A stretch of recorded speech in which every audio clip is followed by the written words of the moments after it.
जातीय जनगणना के लेके क्या आप विचार रखते हैं सर? जनगणना की बात। जातीय जनगणना का अगर देखिए, लोकतंत्र में सरकार जो है वो जनता के लिए, जनता के द्वारा जनता की सरकार बनाई जाती है। और वो जनता की सरकार, अगर जनता ये चाहती है कि उनका जातीय गणना हो तो क्या दिक्कत है? कृषि बजट पर चर्चा करने को तैयार नहीं भाजपा। भारत में लोकतंत्र जिंदा रहेगा या भारत भी बनेगा बांग्लादेश जैसा।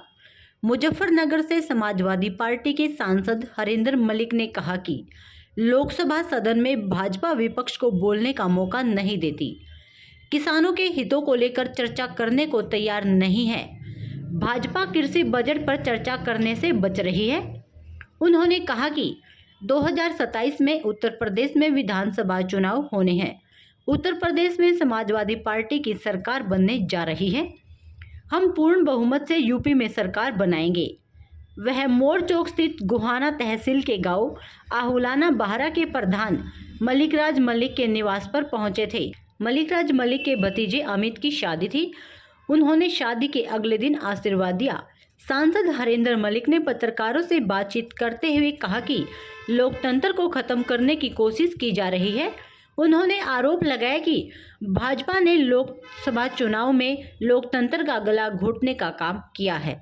लोकतंत्र में चुनाव होते रहते हैं, लेकिन भाजपा चुनाव को निष्पक्ष नहीं होने देती। उन्होंने कहा कि अब तो अमेरिकी राष्ट्रपति ट्रंप ने भी कहा है कि उनका 4% वोट का एडजस्टमेंट हुआ है। भारत में लोकतंत्र जिंदा रहेगा या भारत भी बांग्लादेश जैसा बनेगा। एक देश एक चुनाव के सवाल पर उन्होंने कहा कि हमारा देश बहुत बड़ा है। सबसे पहले जनता के लिए सस्ता इलाज, सस्ती शिक्षा, युवाओं को रोजगार और किसानों की समृद्धि के लिए कार्य करने की आवश्यकता है। उन्होंने जातीय जनगणना का समर्थन किया। उन्होंने कहा कि अगर जनता जातीय जनगणना चाहती है तो भाजपा को क्या परेशानी है। इस मौके पर प्रधान मलिकराज मलिक, कृष्ण मलिक, अंतर्राष्ट्रीय पहलवान राजकुमार मलिक, सरपंच कुलदीप उर्फ गोगर, विजयपाल, रिचपाल, डॉक्टर शशन मलिक, रणबीर मलिक, जयपाल, ताराचंद, दया किशन मलिक आदि मौजूद रहे। बजट स्तर भी चला हुआ है। सत्र कहाँ चले हैं? सत्र तो भारतीय जनता पार्टी की सरकार चलन ही नहीं देती। कृषि बजट पर चर्चा होनी थी कल। कृषि बजट पिछले सालों की तुलना में कम किया गया। पंजाब की घटना आपके सामने है, बॉर्डर की, और उसमें इन्होंने कल हाउस एडजॉर्न कर दिया। किसी भी बजट पर ये चर्चा नहीं होने देंगे। विपक्ष को बोलने का अवसर कम देते हैं, बोलने का अवसर नहीं देते। 27 में हमारी पार्टी समाजवादी पार्टी सरकार बनाने जाएगी। अभी भी हम लोग वहां 80 मेंबर पार्लियामेंट की कॉन्स्टिट्यूंसी है, तो इन्होंने पार्लियामेंट में भी लोकतंत्र का गला घोटा है, कोई निष्पक्ष चुनाव नहीं हुई।